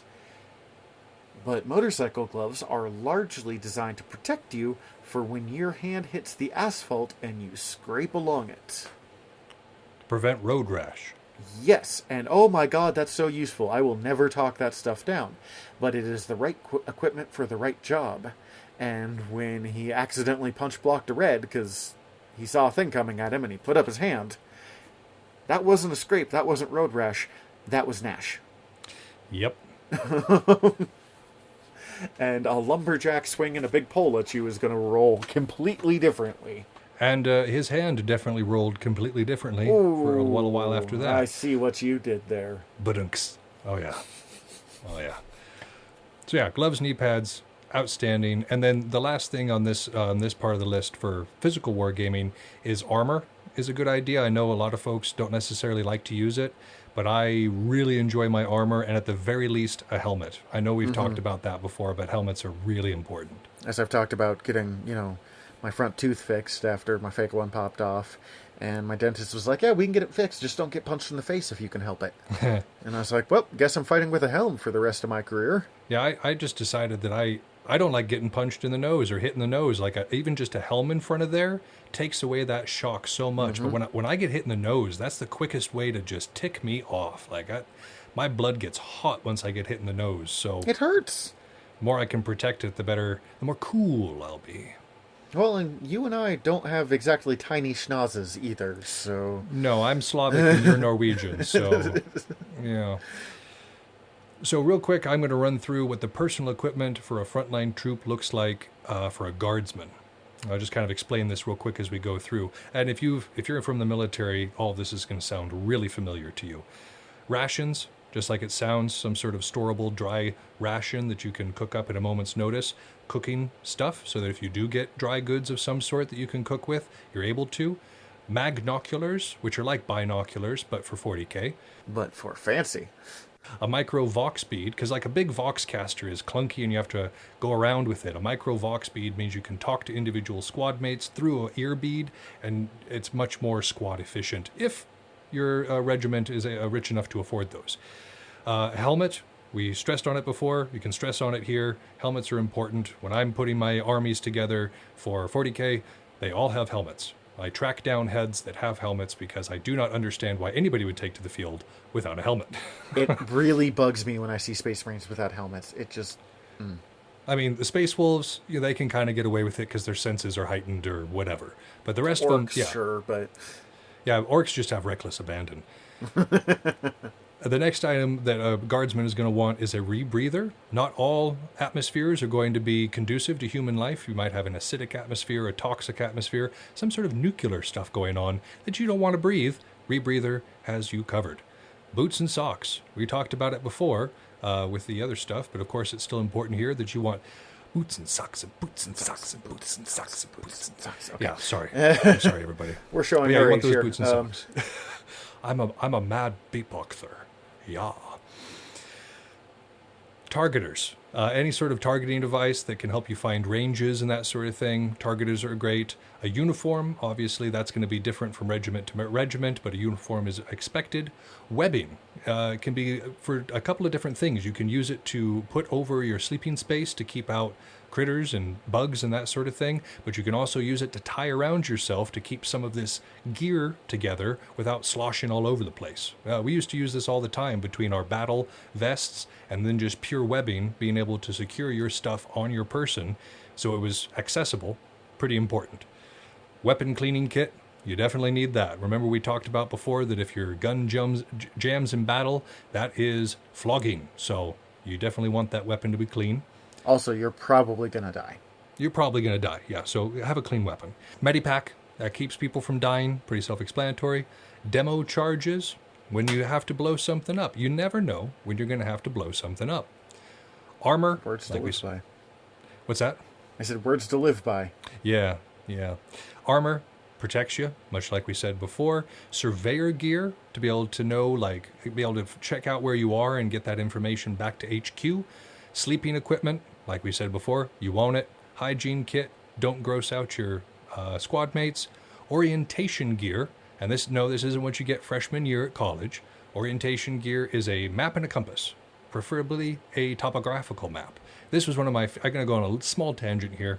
One of my favorite things about being in the Army was going and doing field training, because that meant we got to go do navigation with topographical maps and compasses. And that was like my favorite part of our training, just to go hiking in the woods. And I loved it.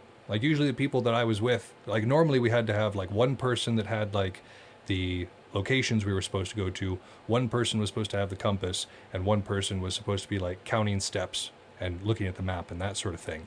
I ended up doing 2 of those 3 jobs because I wanted to. And you are so consistent. I know. But anyways, so orientation gear, very important, will help you find yourself out of a sticky situation. So will entrenching tools, but they'll get you down out of the way of harm. Being able to dig a foxhole or a small trench quickly is often the matter of life or death when you got artillery coming down around you. So entrenching tools, important. And then finally, the anti-contaminants. Much like we had said before, you want to drink clean water. So anti-contaminants, whatever form that might come in, whether it's tablets or some sort of filter, definitely something you want, especially on a hostile planet. For personal weapons of the frontline trooper, which is going to be our next thing, for Belagarth, it's, really straightforward stuff. It's what you're going to do if you are in the main line for the most part. You're going to have your sword, you're going to have your maces, you're going to have your bats, and it's any kind of, like, basic blue weapon here. Axes, if you're a weirdo. Hammers, if you're another weirdo like me. Blue being a weapon that is under 42 inches. Yeah, 48 inches. 48 inches, thank you. But a weapon under 48 inches long. Yes, sorry, it's not just a color. You are also going to have your shield there, which by our rules, like how, we write out the rules, is not a weapon. But they are absolutely a weapon and an offensive thing on the field as well as a defensive thing. I was going to say, tell that to my war master when he shield edges you to the ground by chest. Yeah, we got taught how to fight by the same guy, dude. Shield bash. Tell me it's not a weapon. No big V, I will not be doing that today. Thank you very much. And then smaller two-handed swords also fall into this category because you have to get so up close and personal with your opponent. Claymores, bastard swords, all would fall kind of under this frontline weapon as well. The kind of 4 foot to 6 foot sword range. Yeah, exactly. So that's what you would do for any sort of medieval wargaming. For what the guardsmen can carry, they've got their trusty las guns. Sometimes they're made in different ways with different orientations and decorations on them, but the las gun of the Imperium is the las gun of the Imperium, the most mass-produced weapon, and the weapon of most guardsmen. They are the angry flashlight of doom. Yep, it's pew-pew. Basically like any other laser gun you've ever seen in any other game, but called a las gun. A long las is like a las gun, except that it goes longer. Pretty self-explanatory. Power packs. You need a place to charge this because these las weapons, both rely on basically batteries that go into them. Those batteries obviously need to have charge in them, otherwise you're out of ammo. So power packs in order to charge your batteries, great idea. Las pistol, much like a las gun, but in pistol form. Shotgun. I'm pretty sure you all know what a shotgun is. And if you haven't, I would say to check out Carrie Underwood.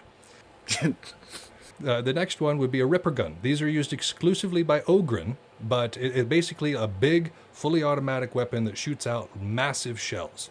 They are nasty, and they could only be wielded by these massive abhumans called Ogryn. A Rough Rider lance is a lance that is used from the back of a motorcycle. I thought you would appreciate this, Thumbs. Or horses. I was reading about this, and I was like, this is the coolest thing in this book so far. But yeah, so it's a lance, what can be used off of a motorcycle, which is pretty sweet. Hell guns and hell pistols. Bolt guns and bolt pistols are both also pretty cool as well because a bolt weapon fires a large bullet. It looks like a bullet, but it's got a secondary firing mechanism and an explosive tip that effectively turns it into a very small missile. So it's a missile machine gun. Yes. So like a bolt gun has like different settings, of course. It could have a fully automatic setting or a semi-automatic setting. And then the bolt pistol is just a handheld missile cannon. So they're both pretty awesome. Grenades, y'all pretty much know what grenades are, or at least I assume you do. And then either a dagger or a bayonet. Some close-range stabby implement. We didn't mention this on the Belagarth one, but it will also, not the bayonet part, but qualify there. We do have daggers, them being like stab-only weapons or very short weapons, the kind of backup weapon. For especially a lot of like polearm users, yeah, a dagger makes for a good backup weapon. But speaking of polearms, next we're talking about support weapons for the frontline trooper.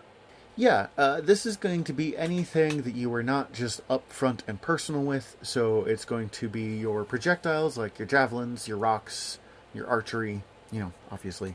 Pole arms, so a spear, a red over 6 feet when you're going kind of into glaive territory.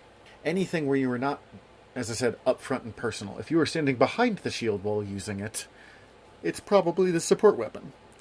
Yep.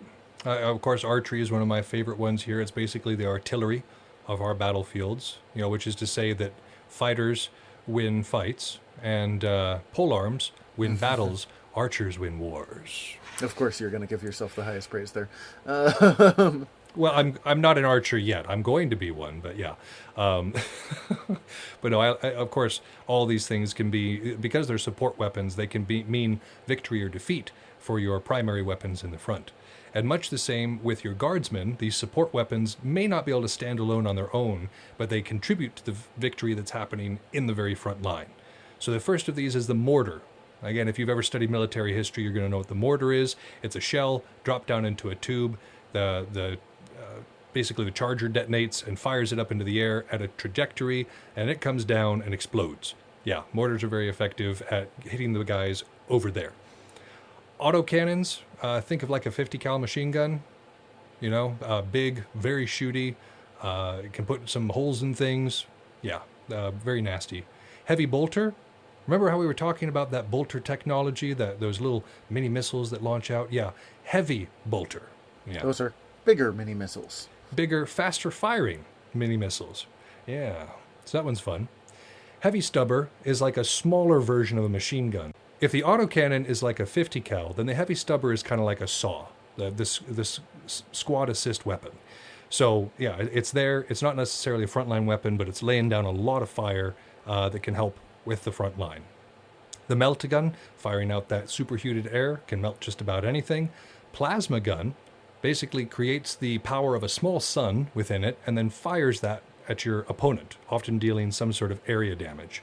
Sun gun. Grenade launcher. It's like a grenade, but it launches it. Sniper rifle for when you want to shoot them over there.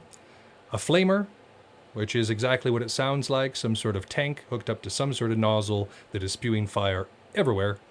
And then a las cannon, which, like we were talking about with las weapons, but much, much, much bigger. A las weapon that can take out tanks, can take out Imperial walkers. A las cannon. It's a las gun that actually does stuff. Yeah, but a cannon, yeah. So that one's pretty excellent. Again, these support weapons contribute to the victory. They're not necessarily standalone, but they're ones that help contribute to the victory in the front line. Our final bit here is going to be regimental equipment for senior officers. So for Belagarth, that just means anything, in either case, it's anything that kind of shows you off as the leader, anything that the leader might specifically need to carry. For Belagarth, that could be a peerage symbol, like I've got my chain, you've got your chain. Other War Masters use, big wooden beads. My white belt might, for example, count. Any awards that you might have, there are various orders that you can win rights to. These aren't actual, necessarily leadership things, but if someone's wearing that, there's a pretty good chance they have some leadership stuff going on. It shows that they've been honored for the community, honored by the community for some exemplary service. Unit leaders often have some kind of specific demarcation. I know the BOF have different things people are allowed to wear, but I'm not sure what the rules are, which is oftentimes on purpose. Yeah, you don't want the sniper across the way knowing what your insignia mean, because then they're going to know the difference between a private and a colonel, and you don't want them to know the difference between a private and a colonel. Mm-hmm. There were battles where Caesar talked about people were targeting him because his, big red cloak, and the bright side was anyone who saw the big red cloak on his side went, "There's Caesar, he's fighting with us." But anyone on the other side saw the big red cloak and went, "There's Caesar, kill him." And that's the downside to having super obvious things. Vigil of the Eastern Urukai he's the leader of them, and he wears a horsehair crest. man, it looks good. Oh, it does. But everybody knows who's in charge over there. Thinking of the Urukai, they do, I know, colors. Yeah, sometimes different color schemes for different ranking structures, yeah. Yeah, like, oh, you can put green on this, on your Chompy when you have this rank, or so on and so forth. And I don't know what those are. It's not my thing. I mean, I'm in a unit that doesn't have a specific leader, so slightly different for us. Yeah. I mean, we've been in more structured units, but yeah, at the moment, not so much. Mm-hmm. This last one under here is the Great Hunt. I don't know if I've spoken about the Great Hunt, the organization within Belagarth that we have, but it's basically a system. Many times, but yeah, system of earning awards outside of regular unit and realm stuff. I won't bore you again. But when we first started doing it, I would personally issue the members a necklace that had the beads of what they had completed in the order they had completed on the necklace, basically displayed through the different colors. And it was a pretty cool idea. People really liked them, and they liked to wear them on the field. I think mine lasted one day because of that. Yeah, they were breaking all over the place. We had, I can't remember if it was you or not, but somebody had theirs break when we were at Hellgate doing the gladiators, and it went all over the cafeteria. Yep, I think that was me. That was it, just bouncing beads everywhere. We never found all of them. But you weren't the only one. Like, I remember it happened in the university ballroom. I remember it happened just on the normal field. Like, those necklaces, while they looked cool and were a decent idea, just were not practical. And so anymore, I've told people, well, if you want to include your insignia on your person, just work it into your garb some way. For instance, I've got it in a purity seal on the back of my armor. It's like a traditional purity seal for a space marine, but instead of, some sort of oath to the emperor on the back of it, it displays my rank within the Great Hunt. I know people who get driven nuts by how much we as a culture use belt flags, but really, I will swear by belt flags if you need to express a thing. Really kind of any kind of thing. Because they are less likely to get broken than the beads or the necklace or the whatever you're wearing. They're less likely to get in the way, and they hurt a lot less than when you get whacked in the chain. I'm just going to use the chain very specifically here. Chain on the collarbone is not your best friend. Highly unpleasant sensation. Mm-hmm. So yeah, those are the ways that regimental equipment can be expressed within our specific physical wargaming, Belagarth. And for the guardsmen, again, it's much like you would expect. The guardsman who's in charge often has access to the Tactica Imperium, which is like the collected works of whatever military knowledge they might have nearby, so their equivalent of Sun Tzu or Vegetius. They are also going to have badges to display their rank. Now, if you have this book, or if you don't have this book, you can probably go look them up. I would recommend looking at this badges section. There are some really cool ones in there. Yeah, I've got a bookmark set aside because I was getting to the point that, we're recording soon. I got to get through this book, but I definitely wanted to go back and make sure I took the time to see whatever weird award that the Imperium, of all people, is going to offer people. They're pretty neat, and they've got some really cool designs to them. In that same manner, insignia is another thing that you're going to see a lot, like actual proper insignia denoting your official rank within either the Navy or the Army or your Space Marine chapter, but in this particular case for guardsmen, within your regiment, you're going to have a specific insignia for that. Master Vox. So remember we were talking before about like the handheld Vox, which is kind of clunky, and the Vox beads, which can go in the ear. The Master Vox belongs to whoever's in charge, so that they can speak into the ears of everybody else. Makes all sense. at the same time. And then they also have cartographic equipment. Remember that the normal guardsmen should be carrying some form of surveyor gear. Well, that information gets sent back to regiment command, and then they use cartographic equipment to make actual, accurate maps of the battlefield. Which, again, isn't so important for us in physical wargaming because our battlefield is usually already set for us. That being said, if I ever go do forest fighting again, I'm absolutely sending out scouts, and we're going to assemble some sort of map. Oh, yeah. That's, let's do this right when we do it. Yep. So that's the first section of the Imperial Infantryman's Handbook. We've kind of covered the supply needs of a regiment and of a camp, the equipment that goes along with those supply needs, and the proper conduct when you're dealing with those entities. And when it's coming to personal equipment for the field, there's a lot of things that one needs to think about when you're bringing. not just your weapons and support weapons, but also the various things like water and sunscreen. And then finally, we've talked about what regimental equipment or rank symbols might exist within, the Guard or within physical wargaming. Join us next episode for the Imperial Infantryman's Uplifting Primer, which will be part 2 of this fiction focus. Well, that'll be End fun. of the book. A little bit less like dry military reading and a bit more uplifting primer. That should be exciting. Although Yeah. it's still, I'm flipping through it as we speak. There's still a lot of diagrams of bolters, so it's the same yeah. book, it's just a different book. And it's got real small font, which is what I love. Yeah, it does. Oh, you're so excited. I can just feel it. It's just emanating through the phone here. I got my readers. I'm good to go. Well, we thank you all for joining us for this first installment of our Fiction Focus. If you are looking for more of the art of wargaming in your life, you can check out our Instagram or our Facebook, where I try to post little informative or funny memes that kind of relate to what we're studying. We always feel free to email us, artofwargamingpodcast@gmail.com, with any questions, comments, concerns, or critiques that you might want to communicate, or even just to have a chat. We don't mind talking with you love it. either. Yeah, we do. Yeah, so that's what we got for the Art of Wargaming. But if you're wanting to listen, if you're not quite satiated and you need something more to listen to, we've got plenty of good sister shows on the Earworm Network. Yeah, you can listen to, God, at this point, there is Fried Squirms, there is Word Balloons, there is General Nerdery. You can find all of these and kind of more specifically what they are at earworm.com, which is EARVVYRM. And also, if you want to check out our stuff, you can check out our website as well, which is taowargaming.com, TAOW, well, just TAO Wargaming. I don't want to spell all of Wargaming. This is long enough. You can figure that out. Just look at our name. It's spelled just like that. I believe in you, folks. All right. Well, I think for this week it has been Yaga Malark And I'm Thumbs. signing out.